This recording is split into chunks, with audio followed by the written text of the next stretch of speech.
Longtlai Chan Mari Pastor Bial Conference Western Pastori na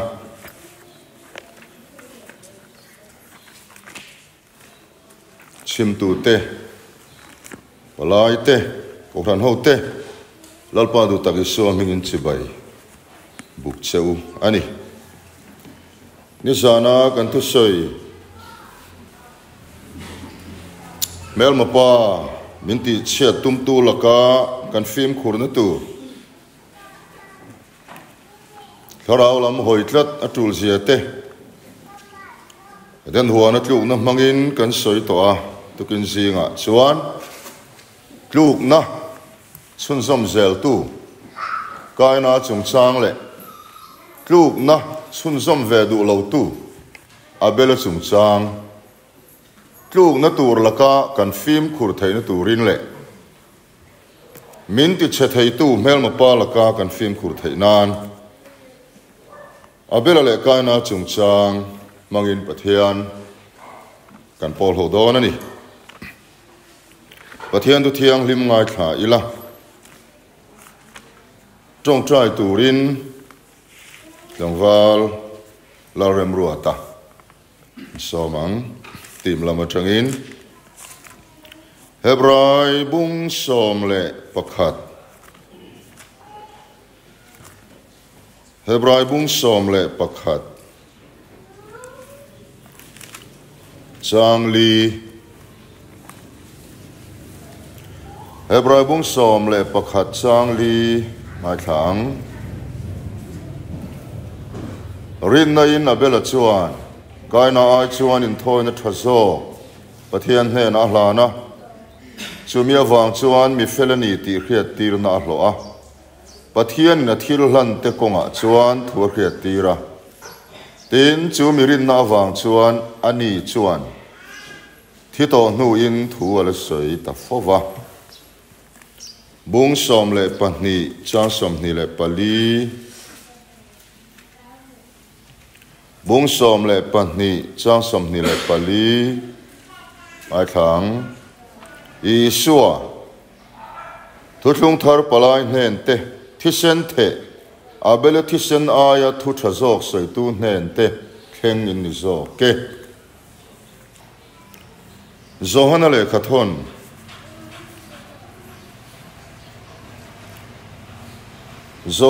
khathon bung thum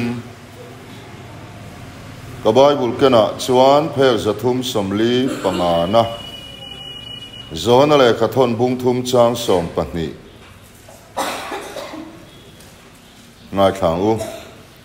kaina misual lakami mani u naw thattu angkhan om lovin engwangin nge atha tak le ama thilti te aswala a u naw thil ti te a fel awangin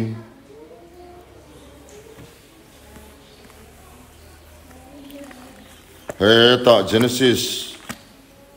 bungli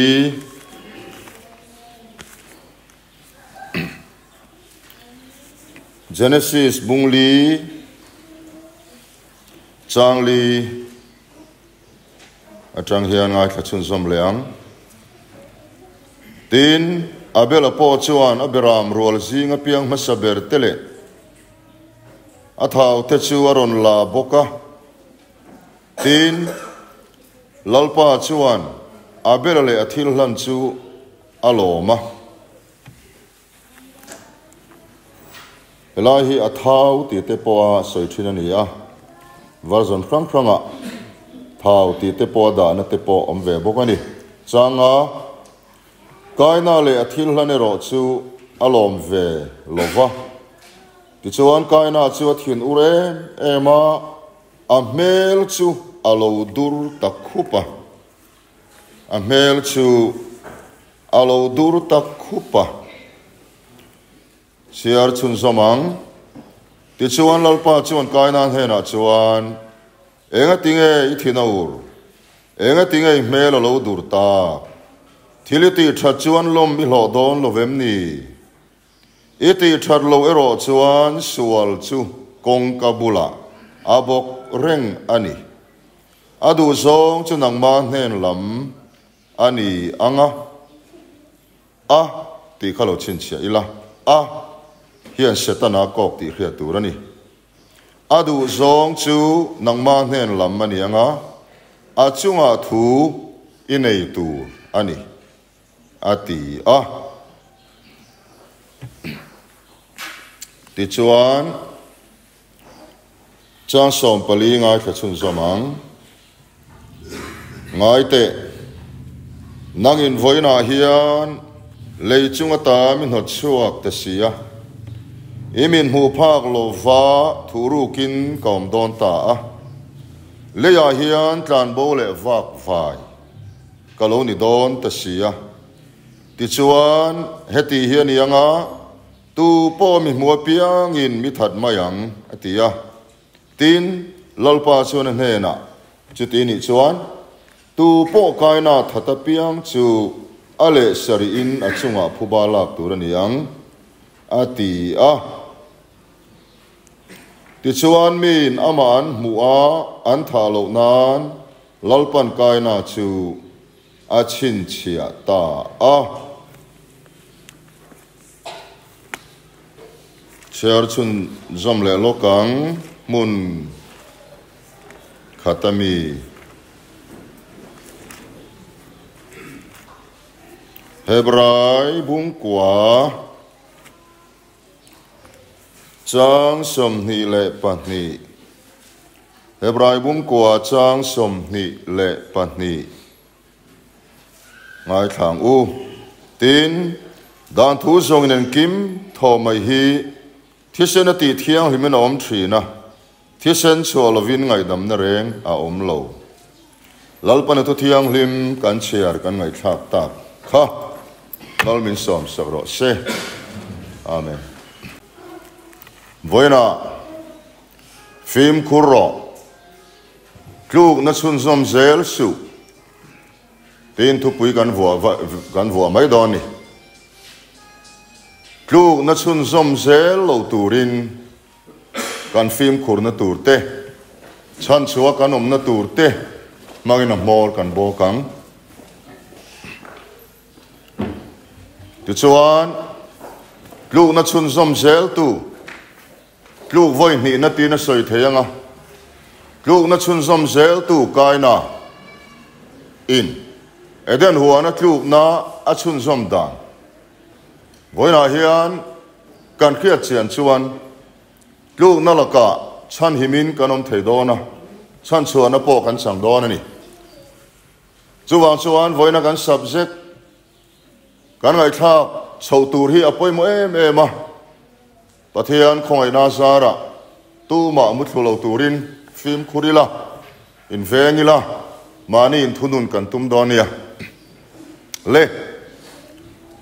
kaina chung chang hi thalai tlei rol te kan i lai chuan kar khe thiam theilova pathian hi a fair lo ni anga ti ka ngai tu thin ni enga tinge a thil han chu pom lo berama veng velova lo lampang agriculture lampang tikhana tia a huana thlai te hlan ani maya enga nge no la ni pathian hi fair lo ni ang ti zong in tleirol chho kan i lai chuan ka ngai tu thina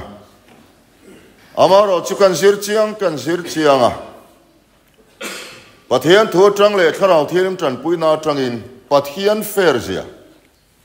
pathian ro rel na dik zia te ka mu chho zela unau teu kaina hi ama ngai dana pathian chibai buk mi ani ti ka mu chuak ani pathian thu tangin hei hi chuidan tam taka oma khilfia dan tam taka oma kan mi thiam le theul chian howa po a khai a athar masa beremo atha thai mo hlan lo wang ani ang ti zonga chuite ponom thawani amai ro chu thutlung thar sir tir na kanen hian kaina kong ti te ngun ta kanen hian thutlung thar e nga tanga thil fi em chu kaina hian ama ngai danin pathian chibai bukin pathian rongbol tumani ti hialam chianga voi na hian mani ngai dan le khiat dan manga pathian chi bai bu ka pathian rong bol hi pathian na pom lo ani ti hi ke tri pi te chau ni lovin pavalai nu ho kan va in Christian song song hian kan mamo tak zet ani mani khiat dan le ngai dana pathian chi bai bu le pathian rong bol hi apoi dan sia kai na tang hian alang chiang em ma chu chu kan chui chho do na ni pathian thu tang in unau te china han kan chiar to kai na kong ti kha kai na kong ti hi juda po khan lo lang ani le ka juda le ka thola ha mo kai na kong hi ane ni kai na hian zu mu chuak lo drugs mu chuak lo ui re na ka tu aponi lo kai na kong hi enge kan ti chuan Krista tel lova Christian na kan ti hemi sa khuana tak tak king phalo mo mani ngai da na pathian ti lom tung na ani tlat mai ni kai na kong chu mani ngai da le khia da na pathian ti lom tum kai na kong lo zo to tu ten tun ma in Christian Protestant tam tak ten lo thatani sa khomi hian tualam that thei lo ami that thei ra kha lu tu ka soi chia ni lovin Roman Catholic po khan Christian tam takan thadani mo sa khuana hian mi khing hi bol a thei em maya Krista in thuam nan mang si lova sa khoi koratan man mai mai atam to ni photan mai Krista si lo Krista in thuam nan mang si lo sa khuana rual pol nan taka mangin khotlang alan sar nan te kan mang mai to mitam takin tu na hian heng laka hian film khurawanga ve farisai doi dim te laka te herodai doi dim te chukan la soi man lowanga mo sadukai doi dim laka te thole narin lelna pathian thil ti theinarin lelna laka te film khurawan nga ye farisai sa khomite doi dim laka te film khuranga Krista in thuam nan mang si lo sa khuana kora man mai te hi a lo me mani ti te kai na tang hian kan zir chua chau kan kiat fia poi moi me man le di chuan hebrai bung som le pakhat chang li kan chiara khan a bela chuan a thil lan tur thua kiat tir na donga ten aris mialo rin na hi ris anilo fiat tir na dong rombung som cha som pasaria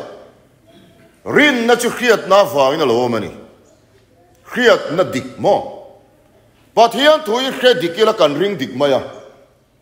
kan ring dik chuan nun dik hun po lo om mai khiat dik pho da poimo thu takin khianga thu tak chuan boya banang cheu ti po hi commentary rin tlak tak pakharina soidana chuan pathian thu in khe dikanga in khiat dik na chuan chu salen don cheu ni tiani hey no pang phei chu kema no pang kem kan nei chu sewa kan soe pian oi mai khil dik lo len khe dik lo ni maya khil dik len khe dik ani maya mo an khiat dik lo chuan an ring dik lo nga hey kan rama hian kan soi lo nga pathian tu khiat dik lo poisia sabat mang lo chu van ram kal turangai lo te poino mani vok sai chu mei dilat la turangai te poino mani Isua minga tuyan pil lo chuan vanam kal mi lo turangai te poino mani pathian tu khiat dik lo poisia ti khan ke thiamem pathian tu khiat dik angai sin chuwangin in tu khiat ta film khur le ro te potian isuan ni zara ka soi zok to YouTube pa te sermon ngai thla po film khurangai adang nal na zong a soi theina zong tu soi an tong kam thiama wanga oi mai te ol deu mai nia mo koran thurin ne na milem bible thurin ne na milem mo zong te zokan chi se la ngai beroi khomi te an khan min pathian thun soya dik lo manin chi taka kal sual hlau taka kan zir lo chuan tu la ya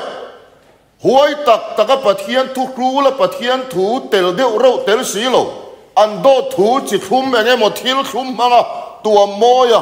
huai tak taka pathian tu khula pathian thu tel ve deu reu dot vet ni si lowa huai deu trong kam thiam deu do thu soi hi an tam to em ani heng ko a hian kan film khurangai ti te kan soi tel du ni chu apoi mo tlat le di chuan a bera chuan a thil hlan tur thua hian khriat tir na dong en khriat tir na mo anu len pa hne na train an dong ani nge yam anu len pa adam te ka sualan tluwa sualan tlu nuwa pathian chu tlai lama alo kala sual nei lo berama choni timayang berama ni nge karinga savun kor fola thoma wangin ka savun kha kor fola kha bong fun chu ni mel lova chu wang chuan beram ani nge rin oma beram chulal panati luma an sual adam le evi sual ni na sual khamo ni zaranga soika sual nei lo berama ngata ti chuan ti luma anung chu na funa lip lo tia chianga thisen chuain pathian chatuan tu thunga chuan thisen chu lovin ngai dam na reng om lo ti khania ti chuan thisen a chua chu thisen chu ka chuan alunga oi ti en tir na tan savun kor fola thuam ta ni an saro sa mo hub na thei pui na kha li saka reverence ti sang khu ma chuan kha thei pui na kha mi kringa tanga chuak fel na en tir ti adikin karing mi kringa tanga chuak fel na chulal pana nola savun kor fol chuan thuam ta ni kha savun kor fol khan Krista kan fel na kor fol en tir ani avaro pui em chuwang soan anu len pan he na tanga adon chan chin tha kha abel chuan ring ni eng mo chan chin tha chu abel kaina an tinge ya he suala kan chu to a pathian lung oi to lova pathian lung oi le na tur chuan kei ma ni thil ti that lam ani lowa sual nei lo beram thi sen chuanga ni chu ta chok chuan pa lung oi to ti kha an khria tiran ti kha chiang an khria tir ti do tin siak lo ma se khria tir na donga ti ta da wangin chuan a bela chau khria tir kai na khria tir lo thu om lo re ren ti kha kan khria chian ngai bokin ka khria du sak bi ka nei lo pathian le chuan chu khria tir na chu a bela chuan o in ama ngai dan manga sa khuana manga pathian ti lom tum lovin chu khria tir na chu o in asual thoina atan beram chu hlan ta ni thisen chuin chu thisen chu ka chuan palung oi ani ti kha pathian thu kan share to kha mo abela chu lim ta em a thil hlang telal pana chana wangin atong bulama chuan a hlim hle kaina ti thave mai ta che iti tha chuan I hlim ve don lo mi ti in a hebrai tong bulama chuan en sia ke ti ani mo pathian du zonga pathian thu anga min pathian chibayan buk chuan pathian ina changa aloma an mani pon loma an mela lim thin ani pathian om puinan chang thin ni voidia hian lalpa om puina chan hi lim na ni he khovela po thalai tan kan khia don poimo em lim na tluan tling lom na si tluak thamwa na kum hlun thian thar nei nia lom na bai thar nei nia lom na mai ni lo matik tha taka ka pas awanga lom na mai ni lo mo lom na tluan tling lim na si tluak thamwa na kum hlun tak chang tur chuan pathian om puina presence sanangai ni pathian om puina chang tur chuan pathian thuoi ngai ni mani khiat dana ke pen lo ngai ni mani ngai dana ke pen lo ngai ni nang ma khiat na in ngat su ti van poimo em una teu Satan an nol dan thaber kan soenge Satan an nol dan thaber chu mani khiat dan nol ani mani ngai dan nol ngama pathian thu oi ta chuan Satan an nola Krista an la luta pathian om puinan chang thin ani lalpa chu fakin om ro se pathian om puina khalel berro om puina nen chuan lali suan nen chuan khovel hian nuam pathian om puina chang ma ni in ti hlum anom theilovang he kan khia chena poimo ma ni in ti hlum inok hlum in chonga tanga zuang kha pathian om puina chang anom ka ring lo lalpa om puina nen chuan e thì chắc về nó rum có bao har sana tông mày là canin ốc lum lovang mani in ti lum du naum lovang lalpa pui na ya luani thalel ngoi ang wo he kan soi lok kange afia theinan hey kan team secretary kan manglenga rangwal rimoy nam te nia ani nen hian silonga kan kaldun ta sumo in entinan kachunga alung oi lova avuya alom lova ni ti kha mela le chedana polantira abiak po min bedu lova kong tluanin silong chu kan thleng tha a kan thudu ma se a pui na ka changlo i kha thiamen a mel lim voi khatte ma min mulo abiak po min belo a pui na ka changlo i kha thiamang tro lalpa mel lim le a pui na kan khalel turan chumi tur chuan pathian thu oi ni ya mani khia dana in nga lo ni i khia dana ingai dan zong nol phal vekro he kan soilo ko kumina po isaya bu kan zira in hialna chuak don ti ka ria a thel ve de nan ka te ka ril rualanga video clip ka han siama mizo special reporter ka posa then khat then hi then thum tia ngai thei mi alo mo isaya ziak vekaniang tit burtlat mahi kanongani kan soidu lai chu nang markia dain hatsu ko khanin sinotin asiak turin trong trai na nen uluk takin mithiam pastor an ruata anin trong trai na nen ngun takin ti sual lau takin an ziak heta tranga pathian thu a zong a zir velem lo in ngai dan siama dik lo niang te lo tong pong hial ngote thil ti chia ni lo a ziak tu ka tan burlam ni lovin isaya in lar na ti zera niang avai ni isaya ziak ti nem hena chong lo na kan soi du lai chu ngai dan so son du lo burini chuan a zia khia thiam tu mini chiar du mi alo wang isaya bu po hi khatiang khani tlat mani ai da le khia da ni nol phalangai si chu poi mo lu to ni le de chuan kaina chuan khia tir na adon chu azom ve du lovani ti chiang ani mo iti that chuan lo mi lo wang em ni a zia chu kaina inaw abelan birama la na kalungoi ni chuan lan ve mai ta che ati na angani ti kha chiang reng mai anei velo anaw ta kha mang mai turani a har lo re kha biram khamo tin kan soilok apoi mo em ya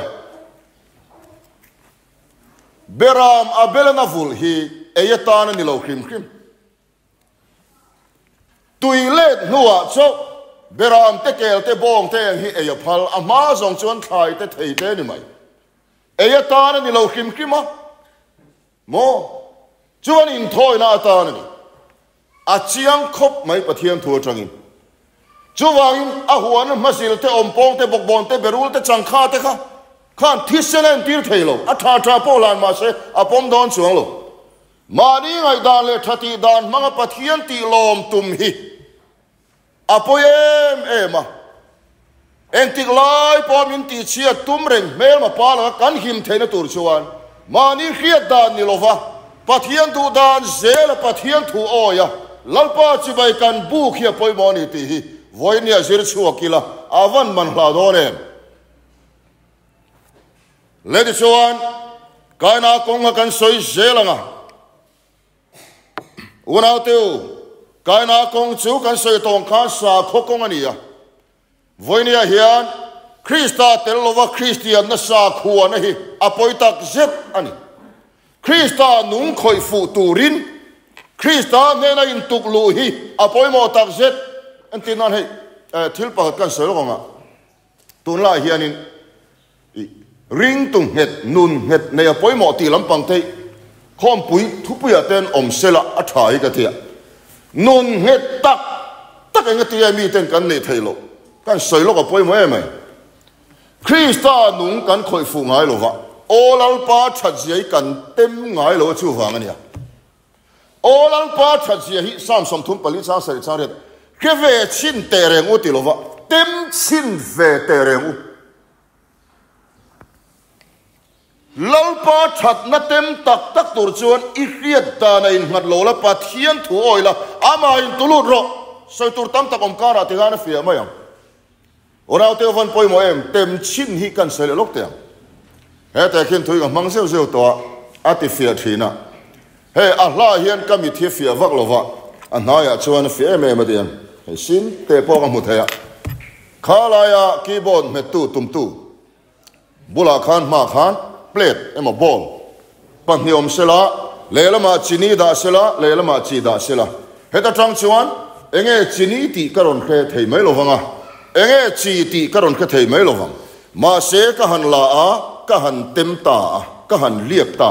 ha a chiang ta ni enge chini ti kha tem chuan a chiang ta ni chu olal pa thajia hi kan tem zel lo chuan a chiang thei lo a chiang le zual thin ti kha ni thei lo chuwang chuan khiat chian le zual zel kan du chuan olal pa thajia hi atem chin ngai kan thenom ten bong san chuma a irno le aru ko karin ron phita kanin lam hoin thieron te arim kan lo khia kan ac lo kha on theitat mai ni atak taka olal pa thajia hi te mangai chumi tur chuan atoi theyang bersoi chuan pathian thuoi ani idu than nai no ni sara ka soi to kha anor lui dong lo che kai bui ni lo pathian in robot nama siam lo kharang che mi kheng do thana pal zut le mau sam song in nanga than lamani lo ti war le lu to kha di lo ni e kan thang ma sa lo aman min thang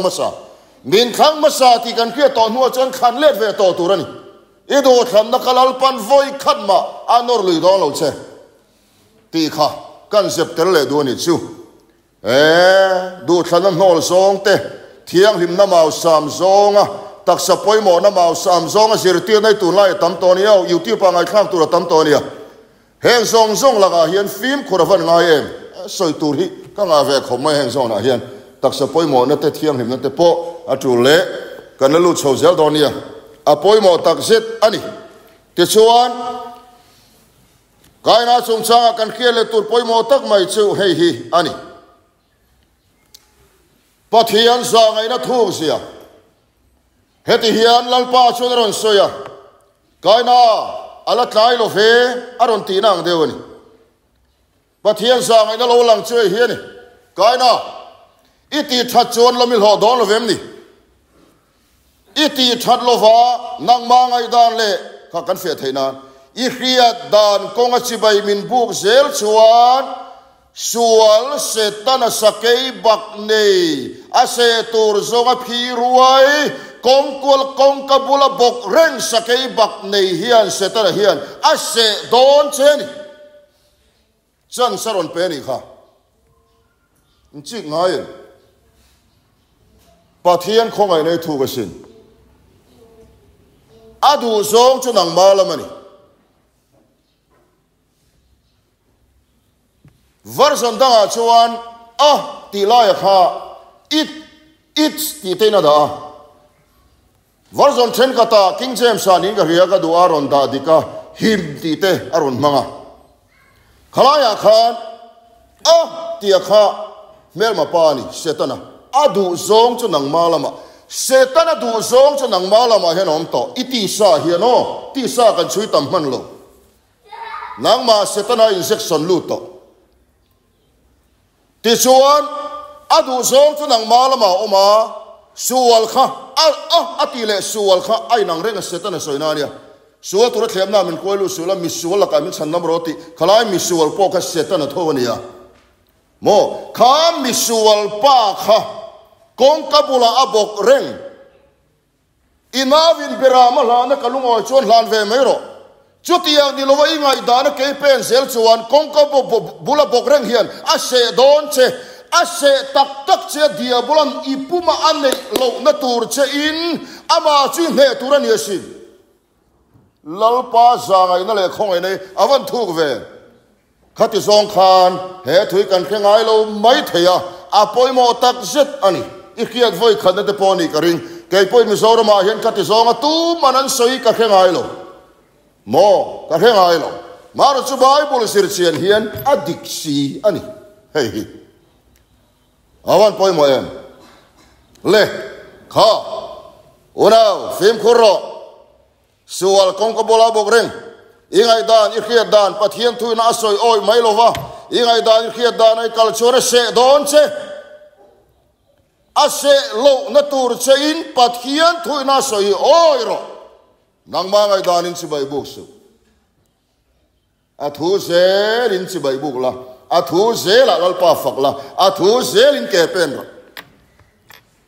chu kan phim khur na tu min ti chia tum mel ma pa la kan him na tur ani ti hi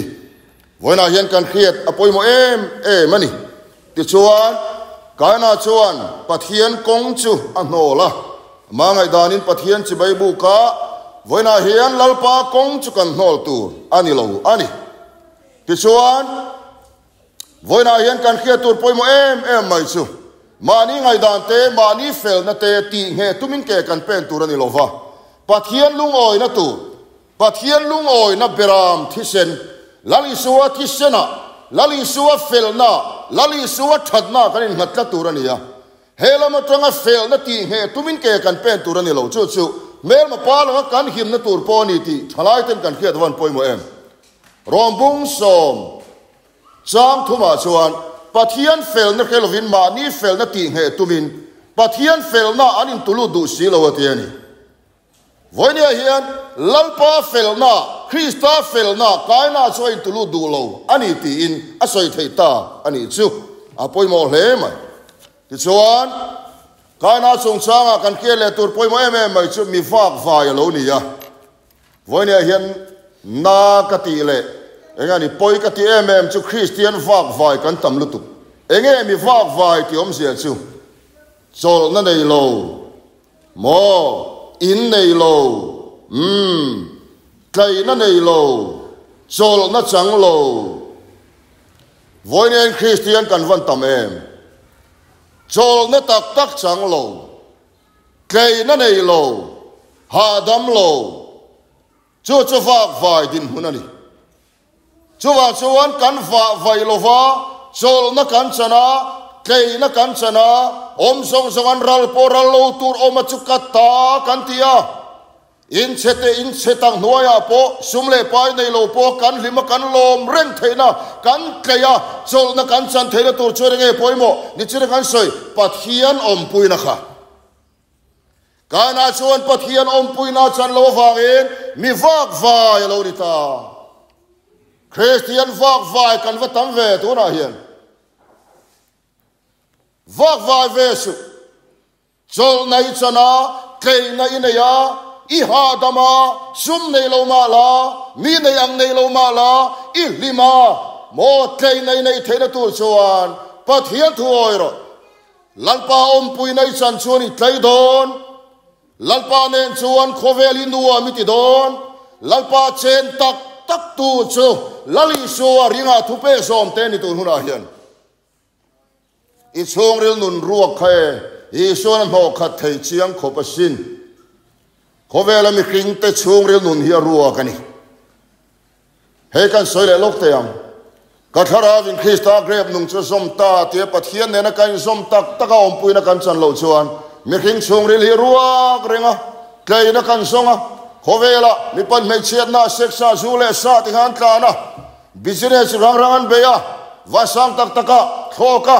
a mong po hung man lo phesek mai te si nuai mai te sul phel zung mai te Hollywood, Bollywood, film star lar tak kovela mi king song drug zuar an vai main again son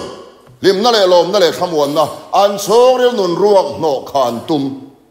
e suwa chak lo chon no khat tak thei lo ti hi voina kan chian anga ya lali suwa no khana kan chan theina tur chuan mani khia darin malo pathian thuina asoya piang oya lali suwa ringa ama in tuklu tlatani ti hi voina thalai ten I khiang u apoi mo le mai vak vai kan ni velo wa pathian om puina kan chan theina turin lalpa hena kanin tulut la turani tin kaina chung changa kan sele du choi hi bong li cha som pali kan share to khan lei chung ti kha amak lutuk kha atong bula chuan pathian mel ti nen a in tluka face of the earth tiani kezevia pathian thu sir chen chuan aloma khop mai chuwang chuan chung ti lei ni mai lo chung aron mang hian pathian mel ko ka atong bul lama po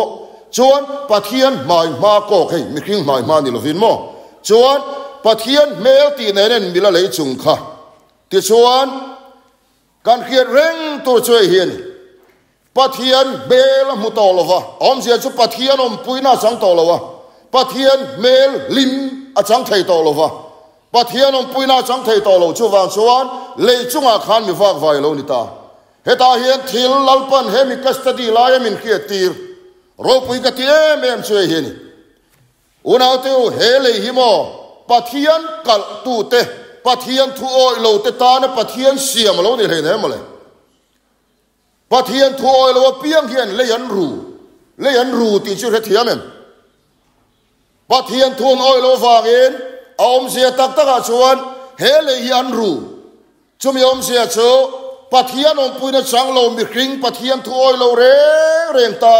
hele hi lalpan asiam le adin atir taka khan alo ni reng lo amak khobasin le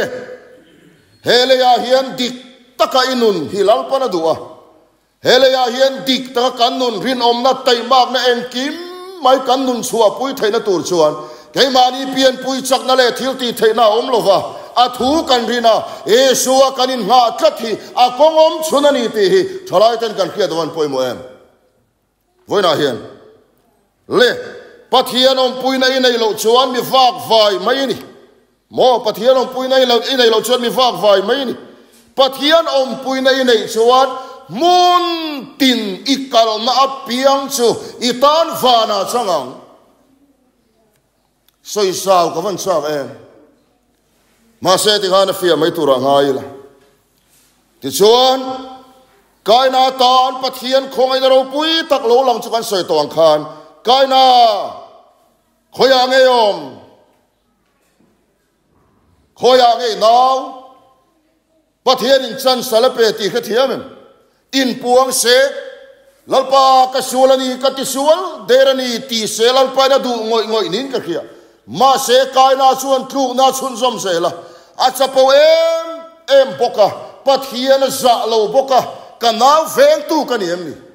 avan rap thak vele a chapovin pathian avan za lo em pathian hlau mialova mi hringa hlau thunga kha le voina hian pathian hlau ro lo mi hring hlau wa tam ve pathian aya police hlau edik drugs kan tio po kan mu sin lovin pathian a chon police so man ten hawang sumale voina hian dam doi ti te su in te chau di lovin rong bol tu in ti te singe ya po e ru mai khelo te thil dik lowan ti mai khelo na te om thina heng mi te hian tlang devin huai sen devin kan soyama pathian an hlau mialova ma se mual phon hlau mi king amual phon hlau mual pho lo don se suwa ti khelo mai ma hit tam takom theome mual pho chau hlau pathian ti na tak nei lo heta hian josepha hi ro pui ka te thin Potifar na khet suang kamual pho ang ti hlo wangin kha sexa khan atlu lo ni lo lalpa ti na awang kha ati sa na kalsan ni kha mual pho lo wang la mani lo lalpan anua choi moi ni kha chuwang voinia hian pathian ti na awanga sual kalsan zel hi awan poimo tak em kai na chuan pathian hlau lo wa za lo ma se thia hlawa mi king hlawa te ya yom puina chang lo wa ka oma mi fa ka lo ni chuan min khoi mai anga ti ya pathian za na thu sia chu ti ni chuan ti ya kai na khoi tu piang chu le saria phubala ka niang tin kai na chu chin chia eng tin nghe chin chia ka hello min zo chuan a chala ta tu chu nge po ka hello lal pan chin chia le kan soi du chu pathian za ngai na hi avan thuk em ti lai khani le ni chuan he top lam kan lo hai ta a poi mo teu mai kan lu chho do ni kai na tha kal ze la khan tuk na chun zom tu kai na tha kal ze la khan thil mu kan ne ya chu chu lameka ron chui ka do ni chung ko du om lo lameka chung ko du om lo lameka chuan ati sachak na azuya nu pui pahnia ni atir te atanga pathian do dan hi nu pui pahni nei ani ngai lo nu pui pahnia nei chan chu lameka chu ti sachak na konga akal to ve nu pui pakhat adai chu in chei buaya ni ka soi na don moi na buai pui adai moi na buai pui thil chei moi na ti na rian mi ngom sia po kereu atong bol lama kereu ti te in chei nai thil moi ti te ani adai ti om sia chu thil kereu lom le lu tuk te hey a beng be te po han soila a be mi alo tur chu ka ti mi alo thi te po maro chu alu tuk hiom ni adai ang hian kan boi lu tung eo nu ho po ka soi tel don thalai ho po hey ka thang va lai khan rongan bola mak pata na min du derve tu e te amoni an lo ma kan lo pathian ina asap tong takin a beauty parlor min thuam hi chuanin an lo moi ve ma ya kan lo che zok zok lo sa de bok nen pen ti la in ti harnan thile ka dong theina se me ma ya rang ka chak thi e nya moni te zung bun ne mo te ka or ve ma ya ka ti ve ma ya ke ma pathian du sin na le thian lim na tak tak lo thlen khan a tla ve ka khala thil tang kai ta ka manga ka fanu beng hi a ver ka phal lo ma ra chu a cha ve do wang khanin kho khire lu tuk po thalo ka te an vertira i be di pon ka te boite ka te i hi isirna tan ka te beng be oi de du alo te toy te hi ka hon saka melbourne tang khan chu te chu be a ma ro chu ma ka ve ta nge khang te po ka du talo be talova beng be hi soi sel khim ka tum lova ma se alu tuk chin hi kan chong lam khiak thi dai ngai thak tu ro hey kan soi sao le de wanga poi mo ema me chetar mi pa thom no hak lo turti deuteronomy sia kami kha khati la khan ki gorthlo na lom lowa an sem so lowa gorthlo ni mi pata ni na om chong lo yin ha thei ma se amoi tok chin a chin tok amoi engeri a to amoi tok khaw man alu tuk chin re re hi kan chong lam piang thar kan ni chuan kan chong lam chela thakhian na rem tingai lo re kha ka pal su mi a so lalpa o kan ti chung ril chela thakhiat na niang benga tian kha ka ti soron ti lung to lo tu nu na kan chong ril chela thakhiat na hian pathian kharawin pathian du zong le du lo zong min khilvet kha ka du than na ma zom mai tu i du than na poi mo se ka ke chiang che inun veng him tu ratan i chela thakhiat na khalal pa pek che ni kha ma kan nol su kha chela thakhiat du dan ha kel pe zer te chuan pathian om pui nai chang mai soi thui tur ka nga lu tuk ma se a ti chon hula ma te mo zan la ma te mo tu le sun zo ma ta ni dang a poi mo lu to he mi kong hi mo kan sel to khia na pai lo no lo he mi du dan du than na ma zui zel hi lalpa om pui na chan na ni kan limasin kan chung ku te ka testimony kan soi lo mi agin kan nei lo mo to na po min nuaya kan lom ve ke ka in ti pa ve a uan na le por na lampang thil ni lovin sota pu zon te mangin engemoni building engemoni sa so eng lo vero te ka du lo nei ve duile chuan nei ve turpo aom presbyterian na kalum ha po hen pathian khoi na sara in le lo hen ka buai lo lalpan min pe ni le kalom le kan soi du la chu kan limani kan lo mani lalpa om puina chan chuan khoi lai po hi va na achang tak tak tur na phe na mal som na po kan hu sel mo lalpa that na kan tem pathian om pui na mol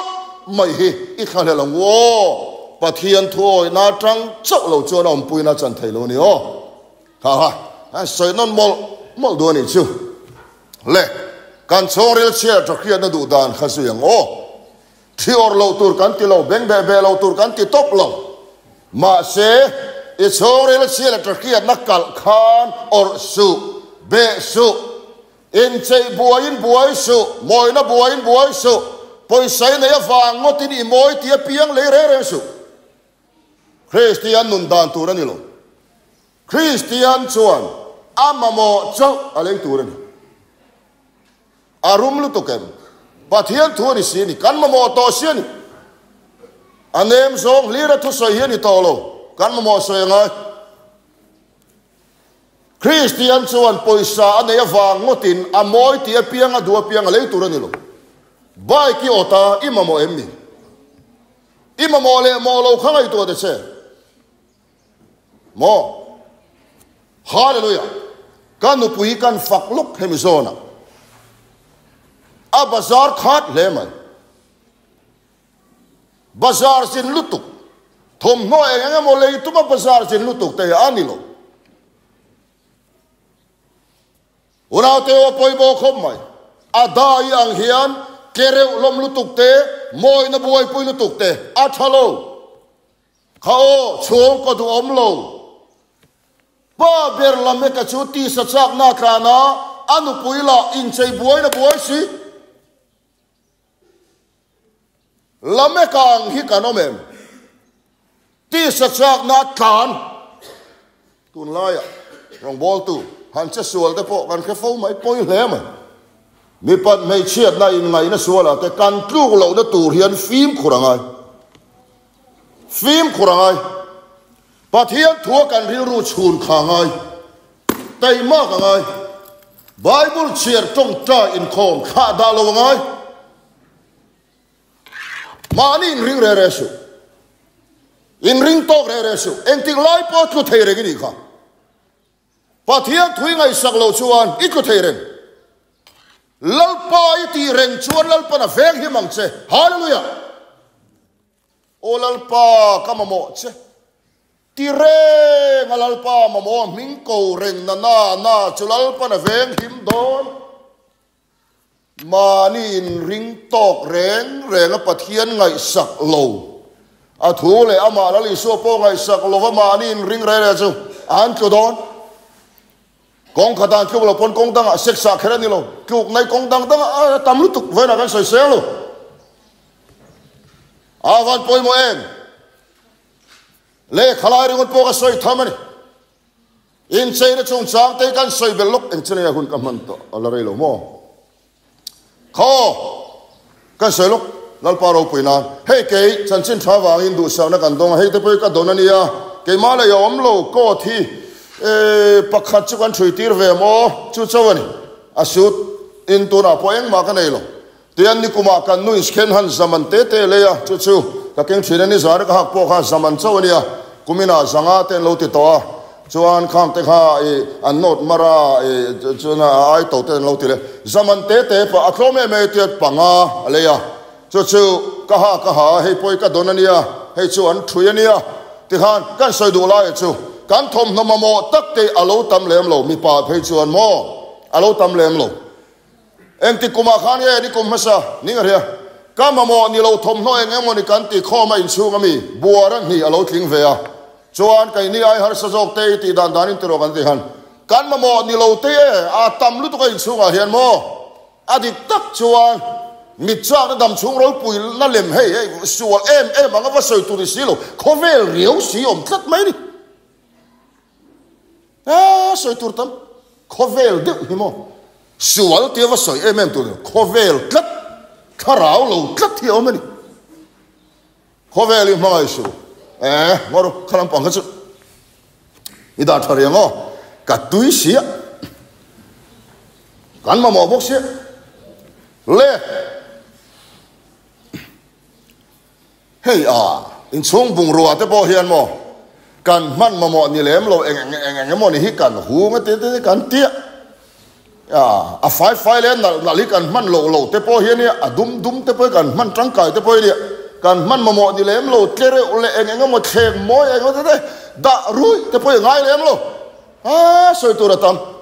wodro pa kor hak sen lo ti tlar dul ai zola million no tam tak te po karin danin ani garinga bazara kut do middel poisa thak nai ro chuan he million nu ho hi an tai malo le ni garia he ta dike moi re ki gortlon at in seidan moi lo deu khovel mi deu poisa te an ten kha ga dikhari